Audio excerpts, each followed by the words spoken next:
Hey friends, how's it going? Ash here. Welcome back to Gents. Hope that you're doing well. Today I'm going to be taking the top 25 best-selling men's fragrances in the world, and I'm going to be breaking them out into different tiers from best to worst.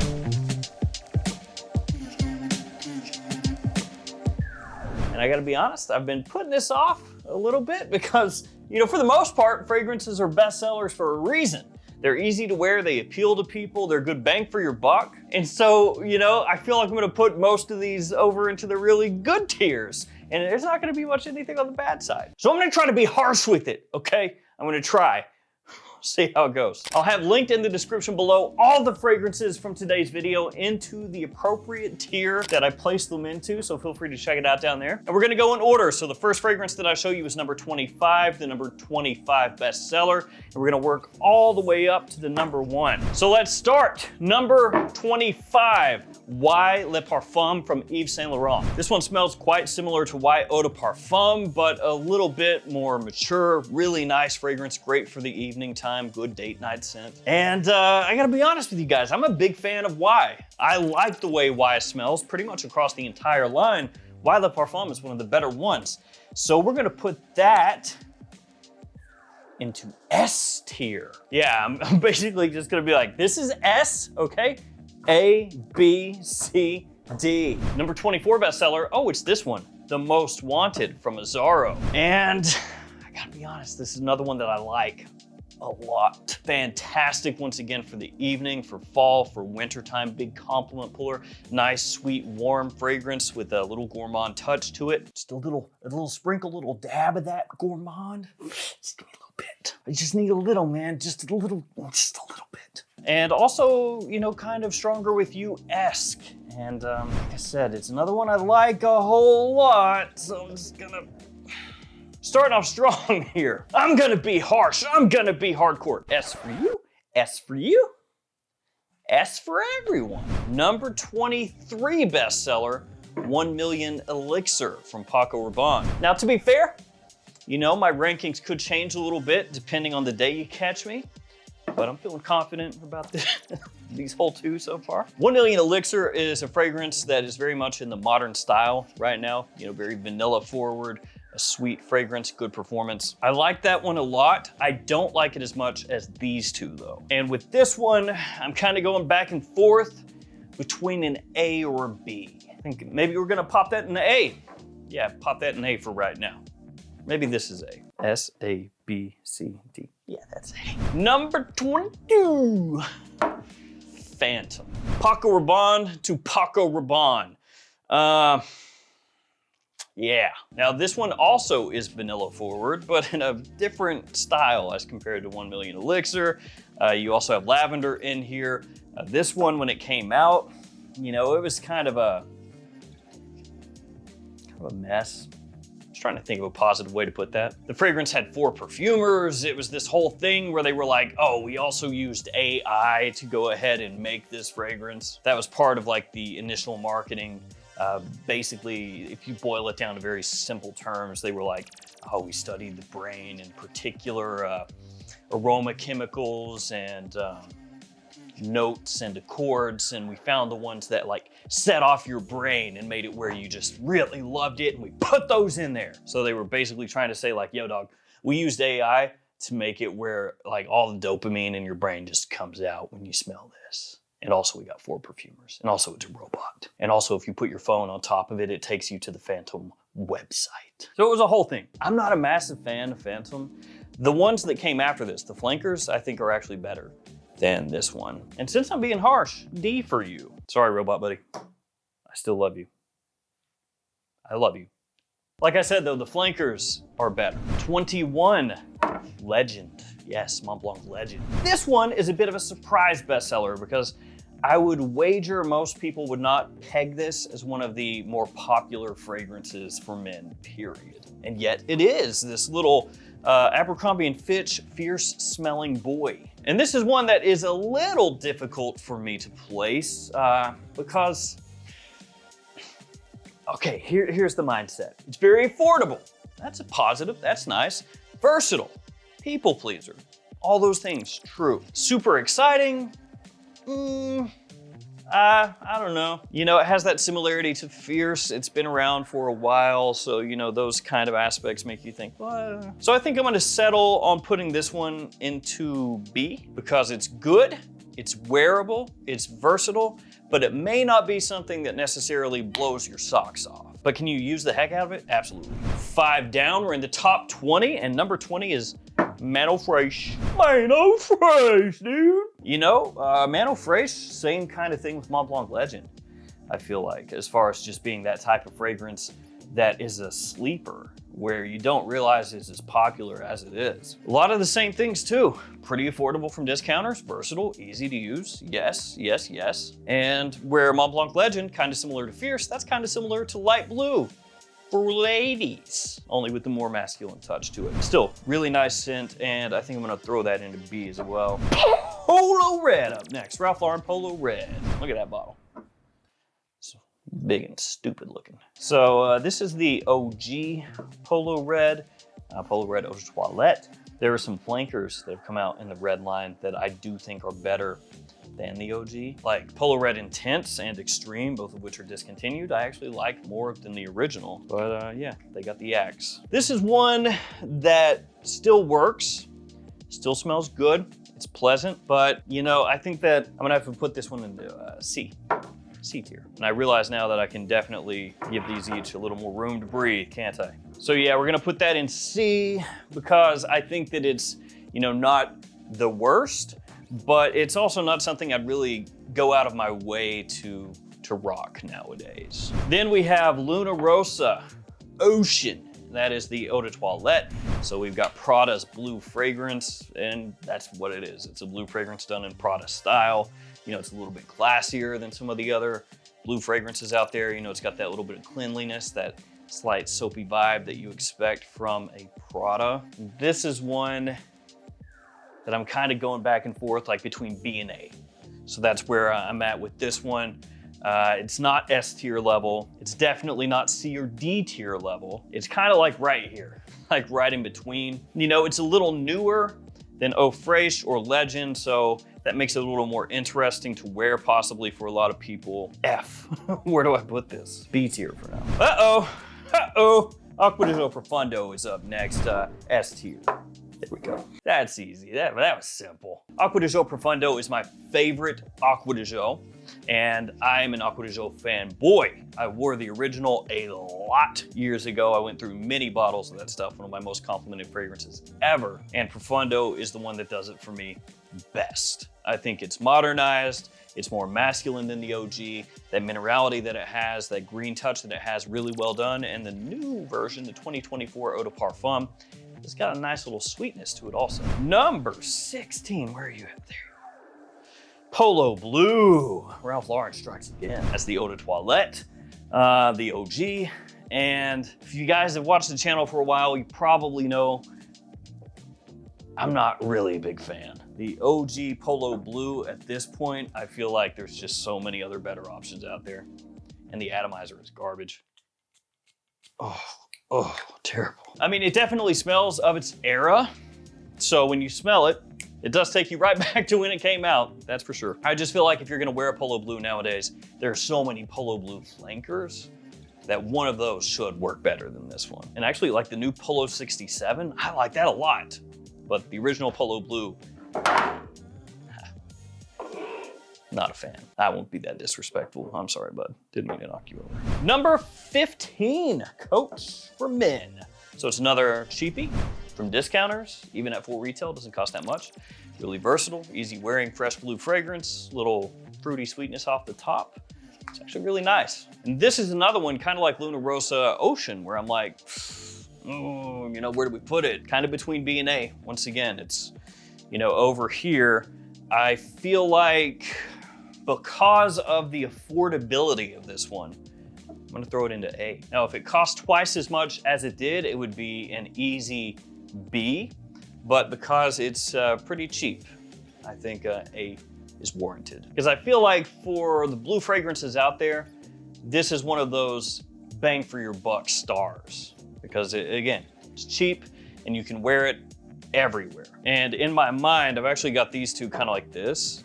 but then this one costs more and this one costs less. So, because at discounters, this is about double the price of this. Guys, before we head any further, here are some codes that you can use across a bunch of different fragrance websites to save yourself some money. So if you shop at any of these stores, use these codes to save yourself a little cash. We are to number 14, which is this, Born in Roma from Valentino. So when Born in Roma first came out, I was not a fan. And one of the reasons for that is because it has kind of an Invictus scent profile to it, to an extent. Now, I do like this more than Invictus, and as time has gone on, I actually like this more than when it first came out. I think the minerality that's added in there is nice. I think that it's super versatile, big compliment puller. You could get a lot of use out of this, especially if you're a younger guy or middle-aged guy. For my own personal taste, like me wanting to wear that, it'd be kind of in this range right here, kind of between like C and B. If I'm being harsh, I'm gonna put it here because I would rather wear these than this one. But I would not dissuade you from getting this. If you like it, absolutely go for it. I do think though that the flankers that have come out after this are better. I think Coral Fantasy is better. I think Yellow Dream is better. I think Intense, way better. All right, next one. It's a Ventus. So here's the deal with the Ventus. It is far and away the most expensive thing here. It is just way pricier than all the other fragrances. And there are a lot of cheap alternatives nowadays. Other niche fragrances, designer fragrances, cologne fragrances. You can get something that smells really close to a Ventus, and it's gonna cost you like 10% what this does as far as colognes go. And then if you wanted something nicer, like I said, you can get a niche fragrance that's similar to this, that's way cheaper. Hassavat from Nishane is gonna be one that comes up immediately. Cedar Apoise to an extent, Intense Cedar Apoise. Royal Vintage from M. Mikolov, Morning Chess from Wilhelm Parfumery. There's a lot. So this is a tough one because if we're just going impact that it's made on fragrances, it's here. Or maybe it's like this. You know, if you factor in cost and alternatives, it starts to go down here like this. And I love the smell of Ventus. I really, really, really love it. It's just kind of unfair to an extent because it's like the only niche fragrance that's in this top sellers list. And there are so many others out there nowadays. I think I'm gonna split the difference, just put it here. The only reason for that is because of the cost versus everything else. If you remove cost, okay, we don't care about cost at all, we're not factoring that in at all, then this moves up to here. But I already said that cost was a factor with these, so I've already dug my grave here. Number 12 is Code, Armani Code. And this one I'm gonna drop right here. Yeah, just about where I put it down there, that's where it's going. Code still works well. The price is okay from discounters. It's not super cheap, but it's not super expensive. So Code Eau de Toilette in this new packaging here, the new bottle style, that is at discounters, you know, 70, 80 bucks, depending on the size. So it's not really cheap. It still works well. It's still a compliment puller. It's a good evening fragrance. I like it more than these, but I definitely would not put it up here. Just overall scent profile of these or really good bang for buck. So yeah, I'll put that one right there. After that one, almost in the top 10, we have Light Blue, the original Light Blue. And this is one that I have not always been in love with. I like the Intense version more. I like a bunch of the summertime limited edition flankers that came after this one more. I will say that I've started to appreciate this one again. It's kind of one of those deals where, to me, it started to feel overplayed, and I'm talking years ago, like before I even had a channel. And so I would be kind of wishy-washy on it, not really a big fan. And it's kind of one of those things where you start to come around again. Like that's what's happened with me with this one. And I would have put it down here, maybe like a couple years ago down here. But nowadays, I think I'm gonna put it here, but you know, if you put it here, I'd be okay with that too. I definitely like this more than Polo Red at this point. It's just, I think, you know, looking at like Legend, Eau Fraiche, Luna Rossa Ocean, I would choose those over light blue, so that's why I'm gonna put it here. But light blue still works. I mean, there's a reason that this is still almost a top 10 bestseller. Number 10, 1 million, the original. Honestly, this is really difficult to do. This is one of those things where you kind of hate like lumping them out like this because there's so many different, you know, facets that go into these. It's hard to just be like, oh, it's a C? And that's it, it's a C. It's like, well, it's a C, but I actually like it more now than I used to, and it's still really good for summer, and it's a great daytime fragrance, and it's a classic, blah, blah, blah. A lot of that gets lost when you just say C, right? 1 million is also a classic. I'm trying to remind myself, like you said you were gonna be harsh. But I don't wanna be. I'm gonna put it in C. I don't feel good about it. Part of me wants to move that up to a B, kind of a victim of its own success. It's been around a long time. I've smelled it a bunch. I still think it actually smells good. But yeah, I think, you know, just these I would wear over it. So number 9, Sauvage Elixir. Sauvage Elixir is my jam, okay? That's my jam. Anybody player hating on Sauvage Elixir? It's a nice masculine fragrance, aromatic, woody, spicy, touch of freshness off the top, a touch of freshness. Done in more of a classically masculine style from, you know, 4 decades ago, but done in a very modern way. The quality is great, the performance is huge, super classy, big compliment puller.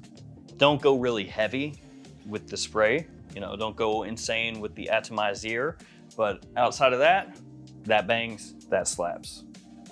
That is an S.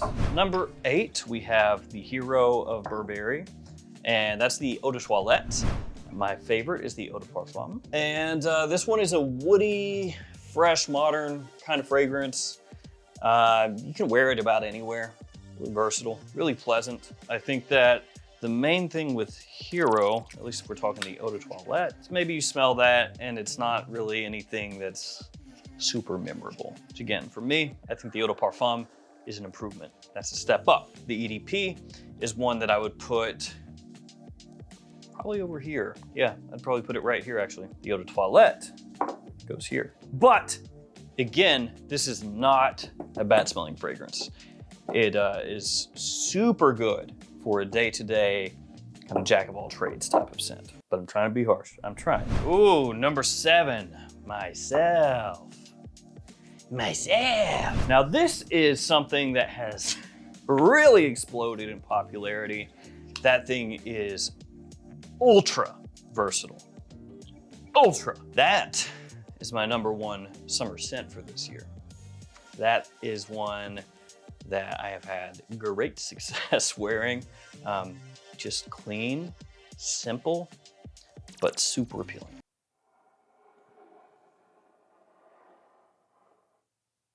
Kind of here? Yeah, that's kind of where I would put it. It's one that I have started to wear a lot, like I said. And when this first released, I probably would have had it about here. And then as I got to use it more and use it more and use it more, I started to like it a lot. So because there's no, you know, in-betweens here, I'm just gonna put it right there and say with the caveat that if that keeps growing on me as it has been, it's gonna end up over here, which I know is like blasphemy to some people, but sometimes you just want something really simple, clean, easy to wear, and that's what that is. And speaking of that, so is this one. Gucci Guilty, the original Gucci Guilty, which I like Gucci Guilty. I do. I like Guilty and I like Guilty Black, both. And the idea behind Guilty is not very different from the idea behind Myself. Easy to wear, something that draws people in, something that you can spray on and go anywhere and you're going to offend nobody ever. The thing with Guilty is looking at what's in A and S, it's not up there, but I would wear this over what's in C and D. So it goes into B. Now, if Gucci Guilty were available for really cheap, I would put it into A, but it's not. Number 5 is Eros, the Eau de Toilette. That's a good scent. That's a really good scent. Way more versatile than people give it credit for. Nice sweetness, good performance, another compliment puller, of course. The thing with Eros is nowadays, I like the Eau de Parfum, the Parfum, and Flame more than the Eau de Toilette, and that's the Eau de Toilette. I would put the Eau de Parfum, and Flame in A. Eros Eau de Toilette, I put kind of between, like right here. It's one of these. Again, truth be told, I'm kind of wanting to move Coach down to B also, but it is so cheap compared to almost everything else up here. I think it might be the cheapest one, so oh no, Legend is cheap too. And Eau Fraiche. Oh, that hurts. 4, we have Y Eau de Toilette. Y Eau de Toilette, yes. Technically, it's the Eau de Toilette and the Eau de Parfum combined that are the number 4 bestsellers. I explained this in the whole video that I did where I went over the bestsellers list, where I'm pulling this from. So you can watch that for more details and everything. But I actually like the Eau de Toilette a bunch. I like it more, I feel like, than a lot of people because I think it has great versatility. And I like that Y scent profile. I like it a lot. So this is one that kind of is, again, it's skirting between here and here. You know what? I'm gonna put it here. I'm gonna just keep moving because otherwise I'm gonna second guess this. Then we have Aqua de Jo, number 3, and I'm gonna put that right there right away. So the reason for that is the original Aqua de Jo, I love that. I love it forever, okay? But I wore that a lot. So it's kind of suffering from its own success, much like 1 million over here for me, where I have smelled it 22 million times. And I've worn this more than all the other fragrances here, as far as like my whole lifespan goes. And I would rather wear Profundo at this point. So that's why this is here. If we're talking about impact on me personally, it's over here somewhere. But as far as today, I'll put it there. I'm gonna have to revisit these after this and see if I wanna make any changes. Number 2, Bleu de Chanel, that's the Eau de Parfum. Bleu de Chanel Eau de Parfum is an amazing blue fragrance. That is, I feel, the most versatile designer blue fragrance. You can wear it anywhere, literally anywhere. I'll probably put this up here. And finally, Sauvage, bestseller. That's the Eau de Toilette. So Sauvage Eau de Toilette is absolutely amazing if you're looking for something with big performance that will grab people's attention, that has good versatility. It does all that, just amazing. My favorite Sauvage is Elixir, and then after that, probably Eau de Parfum, Eau de Toilette, kind of together. Not quite up there, but I really respect the heck out of that. All right, let's give this a once over. I feel good about none of this. I'm starting to feel like it's not fair to put Coach in A and then Legend in B because they're both similarly priced. They both smell really good. They're both extremely versatile. I'll move Coach down in keeping with my attempted harshness. Everything else I'm gonna leave the same. There we go, guys. There's the tier list. We got 5 in S, 5 in A, 8 in B, 5 in D, and then 2 down here in D. Thank you guys for hanging with me. Let me know how you would change things up. I know nobody is gonna have the exact same lineup when you're talking 25 fragrances and all these different tiers. And it gets to be difficult because you don't wanna like be overly harsh, but you also don't wanna be overly soft. Because if you wanted to move a bunch of these up, I would be cool with that. If you wanted to move some of these up, I would be cool with that. So yeah, thank you guys. Stay safe out there. See you tomorrow with another fragrance video. See you later.